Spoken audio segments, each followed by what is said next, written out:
Hello, welcome to my channel. My name is Hannah and let's talk Les Miserables. So we are actually in the final stretch of this book. Like, that is actually kind of terrifying to think about. I counted how many chapters are left because I wanted to make sure that it was going to be done before the end of the year, and there are 10 chapters left, and there's one really long one, and there's several that are really short, which means I will probably read multiple chapters certain days. So either this is going to be the last week or next week will be the last week. And gosh, just thinking that it's going to be over is just so crazy. But for page total, there's less than 40 pages left. Like, whoa. And so since that's the case, that also means I definitely need to go visit Victor Hugo's house soon. I actually looked on my computer and we went in January of 2018. No, not January 2018. That's when we saw his grave at the Pantheon.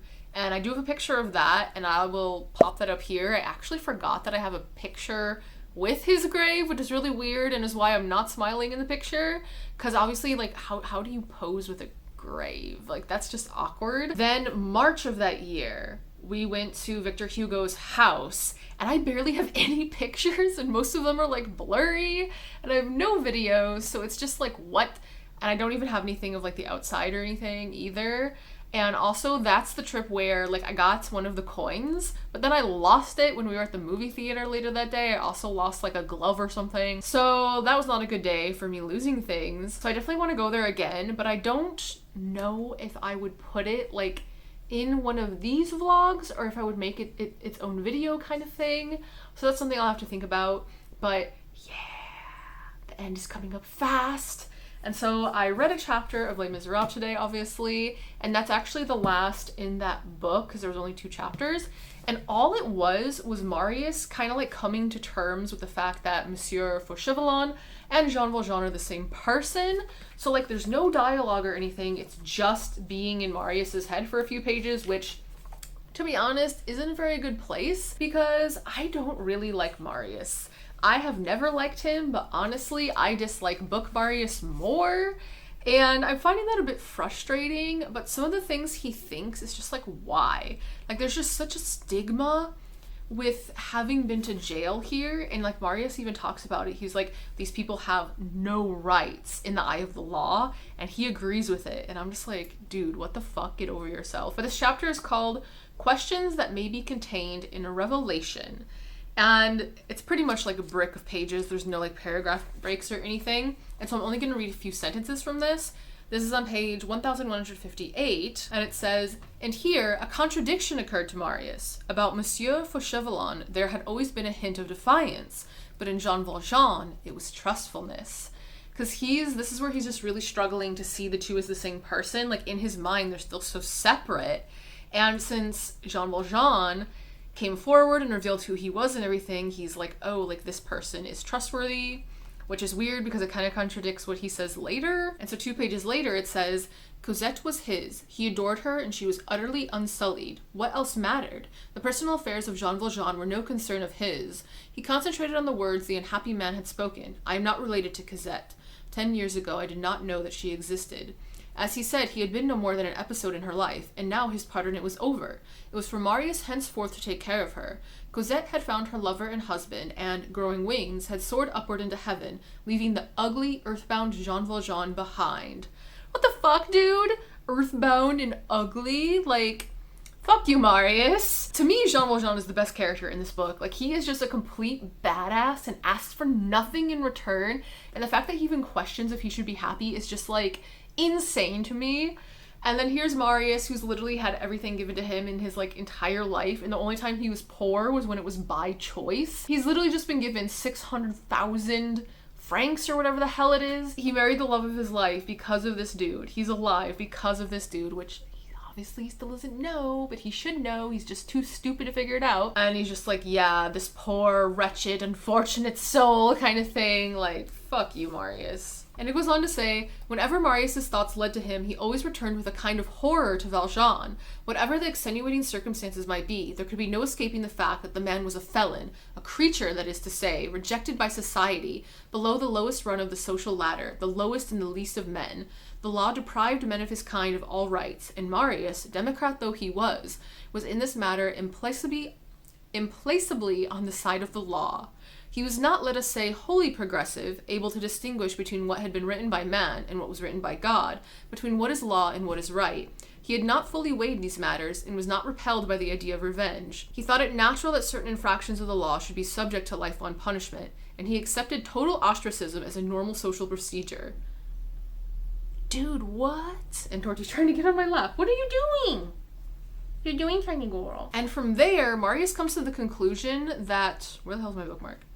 That Jean Valjean actually did kill Javert, and he made the conclusion that, like, Javert was the one hunting him and stuff, which, I mean, that part is correct, but the killing part is not.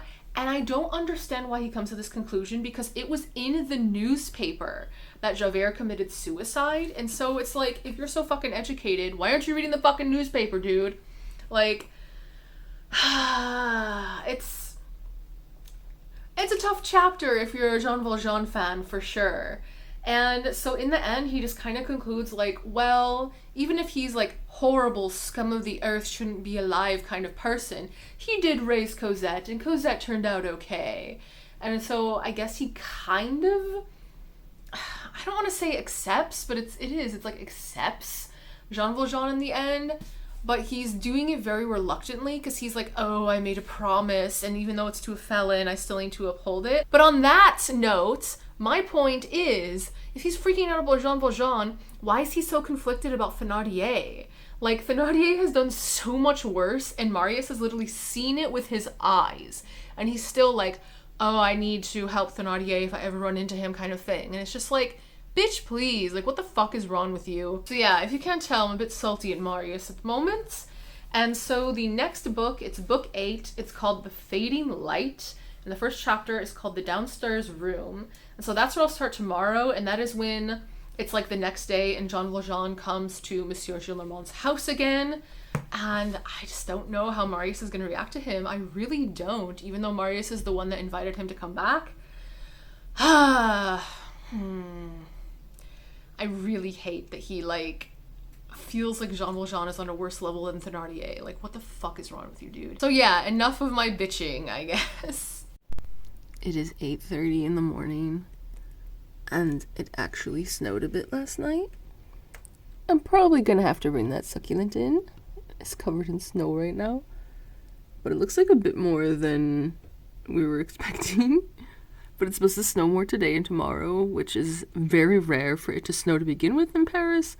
But for it to stick like this is even rarer. So Thomas just left for work, and this is the start of his work trip. So he won't be home until Friday, late afternoon, evening, I think it is. So it's just me for the next few days, which is going to be a nice break. Yeah, I'm actually going to try and get a lot of filming done. There's like 3 different videos I want to film, and I usually don't like film everything in a day kind of thing, so that is definitely unusual for me. And why is this getting so dark? But Thomas is actually leaving at the perfect time, because today is the Morocco versus France match in the World Cup, whatever it's called, and like no matter what happens, this evening is just going to be a disaster outside. There's going to be people going crazy, fireworks, noise, people are probably going to be starting fires and breaking shit. So like, it's just going to be really chaos here. So at least he gets to miss all that, and he also doesn't get Ori waking him up at like 4 in the morning. It is way later in the day than I wanted to do this, and also I think the neighbors are yelling, so sorry if you hear some of that. Oh yeah, I did do some clips earlier telling how Thomas is gone and everything, so all good there. I just read 2 chapters in Les Miserables, and there's not much to say about it, really. Like, we're at this really odd part where it's like we're just kind of waiting for it to be the end. And the first chapter, oh yeah, this is book 8 now. So we're in book 8, The Fading Light. Chapter 1 is called The Downstairs Room, and basically Valjean will only meet Cosette in what is essentially the cellar, and he comes every day, And Cosette is just so confused by him, and I am actually shocked that Jean Valjean doesn't tell her anything, because the first day they meet there and she's like, why the hell are we meeting in like this dark basement where there's spiders everywhere? And he's in his weird self-pity and is like, this is all I deserve kind of thing. And she's trying to figure out why the hell he's acting like this, and he just stays quiet. Like, she asks him for a kiss on the cheek and he just stands there, and she's like, oh well, God tells us to turn the other cheek. So she like gives him her other cheek and he still stands there, and she's like, what the fuck? And then instead of using tu with her, which is the familiar way to speak to people in French, he uses vous, which is the formal way and is what you use with like people you don't really know and stuff. And she's just like almost having a panic attack because she doesn't understand why he's acting like this, why he doesn't want to be like her father anymore. She just has to like quietly accept that this is how he is now, but it just seems so dumb. And she even says multiple times, like, I'm very unhappy that you're acting like this, like what is going on? And even though I don't really like Cosette as a character, I feel like they made her too naive. She literally just does whatever everyone else wants her to do.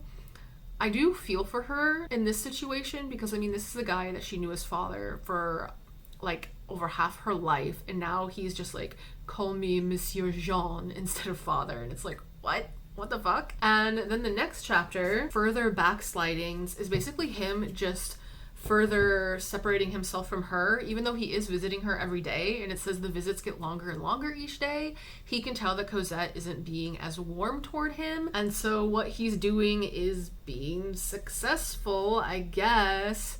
And it's just so weird though. I feel like it's just a meh part of the book. But that chapter basically just ends with her slipping up and calling him father, and him being like, no, it's Jean kind of thing. She's just like, oh, you're right, because she's, yeah.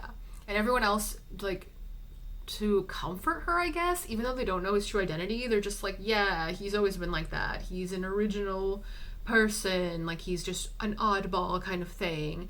And that's really it. That's all that happens. And it's sad and frustrating, and I wish he would just come clean to her, or Marius would say something to just kind of progress this along a bit. And so the next chapter that I'll read tomorrow is called They Remember the Garden in the Rue Plumet. And so I'm assuming this is going to be a conversation between Cosette and Jean Valjean, or at least I hope so. But yeah, we're just in an odd spot in the book, which sucks because it's almost over. With how it's going, I just feel like the transition from where he is right now to like him dying is just going to be so quick. And I hope it's not the case. So I really hope he like goes to the church or whatever it is soon, because like, yeah, there's not many pages left here. So this is what happens when I am home alone and have ADHD. Yeah. Decide to start doing one thing, which is fill that with books. And that turns into taking the bins out from under the bed of books to pulling all the books out from my shelves over there, because now I'm going to double stack them, to cleaning underneath the bed, to doing all sorts of things book related. So yeah, fun times. And it's also just about 8 o'clock, so I don't know how late into the night this is gonna go. I really cannot get the lighting to be any better in this in here, so my apologies. Also, don't pay attention to the background. Toma just came home with a Roomba about an hour ago, so like it's a bit of a disaster in here. The packaging and everything from that. Why is it so aggressive?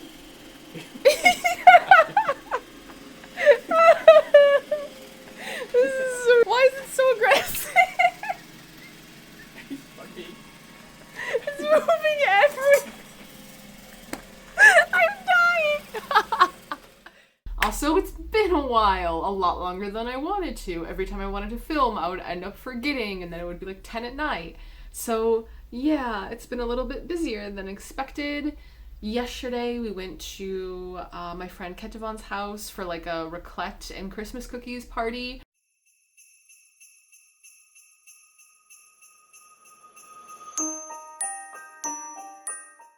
There's quite a lot of people there, but like the way she sets things up, like hosts basically, it's just so pretty and awesome, and it was just really cool. So I'm actually going to talk about 3 chapters today, and I yeah. I hate Cosette and Marius. I was trying to think of a better way to say it, but like, nah, it's just that. And there's literally even a chapter of Victor Hugo trying to be like, no, like, don't dislike them. It's not their fault they suck.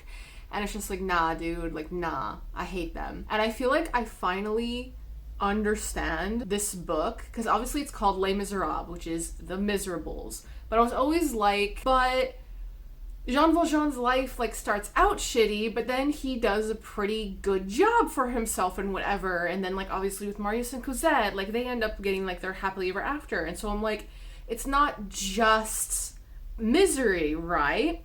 Well, here's how I view it now. The way they are treating Jean Valjean, they being Cosette and Marius, is making them horrible people. And so even though they aren't miserable, they are miserable people. Jean Valjean's end, he hasn't died or anything yet, but the way he's being treated at the end of this book and like the end of his story is just so shit. And so it's not as much of like a happy ending as I was kind of expecting. And I just feel like the title is so reiterated here with it literally just everyone being miserable the entire book. And that's just a point of view I just never had before because of only seeing like the musical and the movie and stuff. They always change that ending a bit where they really skip over all this final stuff about how Marius and Cosette treat Jean Valjean. And that really just puts it in a completely different perspective. So yeah, let's get into it a bit here. So the first chapter I read is They Remember the Garden in the Rue Plumet. And I really thought this was going to be Cosette and Jean Valjean, but instead it's Marius and Cosette. And it really doesn't get into it. Like, this is like a nothing chapter almost, but I'm going to read the first paragraph here. This is on page 1167. It says, "That was the last time. From that moment, all demonstrations of affection were banished between them. No more familiarities, no kiss of greeting, no use of that profoundly moving word, father. Of his own free will, he had relinquished all his happiness, and this was his final torment, that having in a single day lost Cosette as a whole, he had to go on losing her in detail. But the eye accustoms itself to a cellar light. All in all, his daily glimpse of Cosette sufficed him. Those visits were the mainstay of his life. He would sit looking at her in silence, or would talk of incidents in the past, her childhood days, and her little friends in the convent." And if that isn't sad enough, basically this chapter turns into where Marius is doing little things to try to give Valjean the hint of like, hey, don't come here anymore. Like, one day he gets there and the fire isn't lit, but for some fucking annoying reason, Jean Valjean just keeps taking the blame for it. Like, Cosette's like, oh, why is the fire not lit? And he's like, oh, I told Basque not to light it. And then he comes and the chairs are gone. When Cosette comes in and is like, where the fuck are the chairs? He's like, oh, I told Basque to take them away. And it's like, what? Like, it's annoying that he's covering for Marius because like Marius is being a really shitty person right now. And he's shielding Cosette from it. And it's like, really? That's what you want to do here? I really find it very, very frustrating. But basically he takes the hint and he just stops showing up. And Cosette doesn't even notice the first day. And basically she sends, I think it's Basque actually, to go see what's, like, if he's okay or whatever. And Basque comes back saying like, oh, you know, he just like goes away for a few days every now and then. So that's what he's doing. But he just never shows up again after that. And like, Cosette's completely okay with it. And it literally even lists that in the book. And it's just like, fuck you. And so then the next chapter, which is very, very short, it's only a page long fully. It's called Attraction and Extinction. And basically it's just saying how Marius is doing this stuff on purpose. Like, this isn't an accident, this stuff is happening. And how Cosette is so like in sync and obedient to him that she just kind of goes with everything he says. And it talks about how people would see Jean Valjean at the same time every day, like walk from his house to Monsieur Gillenormand's house, and each day he would do like a shorter and shorter route. Like, he would go halfway and then turn back and go home, then he'd go like a quarter way, turn back, go home, until he just didn't bother going, like attempting to go at all. And that's the last chapter of that book, which brings us to book 9, Supreme Shadow, Supreme Dawn. And the first chapter is called Pity for the Unhappy, but Indulgence for the Happy. And this is where Victor Hugo tries to be like, no, don't blame the children. But yeah, I'm not buying it at all. This is on page 1173. It says, to be happy is a terrible thing. How complacent we are, how self-sufficing, how easy it is being possessed of the false side of life, which is happiness, to forget the real side, which is duty. Yet it would be wrong to blame Marius. I don't think so. As we have said, before his marriage, Marius asked no questions of Monsieur Fauchelevent, and since then he had been afraid to question Jean Valjean. He had regretted the promise which he had been induced to make, and had said to himself more than once that he should not have made that concession to despair. And so he had by degrees excluded Valjean from his house, and effaced him as far as possible from the thoughts of Cosette, deliberately intervening between them, but in such a way as to ensure that she would not realize what was happening. It was more than effacement, it was eclipse. And then it goes on to say that, like, Marius even thinks that the 600,000 francs that Jean Valjean, like, gave to Cosette is someone else's money. Like, he's looking for a person who is missing this money. And it's like, that person doesn't exist because Jean Valjean made this money fairly. And I just fucking hate this. And, like, there's such a lack of communication. And Marius just assumes the worst out of everything when Jean Valjean's the one that raised Cosette. Like, fucking Christ, dude. And it says, as for Cosette, she knew nothing of all these secrets, but she too was scarcely to be blamed. Also don't agree. Marius's power over her was such that instinctively and almost automatically she did what he wanted. She sensed a feeling on the part of Marius where Valjean was concerned, and without his having to say anything, she blindly acquiesced in it. Her obedience in this respect consisted in not remembering things that Marius had forgotten. It cost her no effort. Without her knowing why, or being in any way to blame, her spirit had become so merged in that of her husband that what was expunged from Marius's mind was also expunged from her own. And then the very last paragraph of this chapter says, for the rest, what is sometimes over severely described as the ingratitude of the young is not always so reprehensible as one may suppose. It is the ingratitude of nature herself. Nature, as we have said elsewhere, always looks ahead. She divides living creatures into those who are arriving and those who are leaving. Those leaving look towards darkness, and those arriving look towards light, hence the gulf between them. Fateful to the old, involuntary on the part of the young. The gulf, at first imperceptible, grows gradually wider, like the spreading branches of a tree. It is not the fault of the branches that, without detaching themselves from the trunk, they grow remote from it. Youth goes in search of joy and festivity, bright light and love.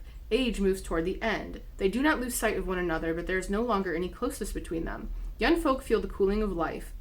Old people feel the chill of the grave. Let us not be too hard on the young. And fuck you, Victor Hugo. I don't agree with that at all, especially since Marius is doing this on purpose. And if Jean Valjean had never revealed himself, he would literally be living in the same house as them, eating their meals with them, and walking around town with Cosette again and stuff. So the situation would be completely different if Jean Valjean never revealed himself and if Marius wasn't a horrible fucking person. So, like, how can you just say that's nature? That's not nature at all. It has nothing to do with Jean Valjean being old and them being young. It has to do with how he is being perceived by Marius. Like, what? So yeah, I am really, really not happy with the treatment Jean Valjean is getting. Like, because one, he's my favorite character, obviously. I've said that multiple times. But also, like, everything he's done for other people, and he just always gets not just the short end of the stick, but the shit end of the stick. Like, it is just so fucking preposterous and infuriating that the people in his life that are supposed to love and actually care about him just don't give a fuck. And I will call Cosette ungrateful. She is, like, I know she's been sheltered. I do understand that, but also, literally the only person she was ever close with before Marius was Jean Valjean. And so it's like, what? You can only have one person you care about in your entire life? Like, I don't understand. Like, she just gets a shiny new guy and is like, oh, well, don't need you anymore. Fuck you. Never gonna think about you again. It's just like, what? Like, who are you? What the fuck is wrong with you? And how it talks about how she's just under Marius's thumb. Like, that's not healthy. Like, have a thought of yourself. Like, do you have an original thought in your head, or is it all just shit Marius is telling you? So, yeah. The end of this is definitely not going how I was expecting, and I am hating these characters more than I was expecting. Like, I think there were moments where I was enjoying Marius more than I was expecting, and like, okay, maybe I am gonna like book Marius in the end. That is just, all those hopes are completely dashed now. Like, that is not happening. And so that is where we're going to end this week, obviously. So next week we're starting with Last Flickers of a Lamp Without Oil. And we are like at the last like 20 pages of this book. So gosh, that is just going to be crazy. But as always, thank you for hanging out with me. It is very appreciated. And until next time, bonne journée and au revoir.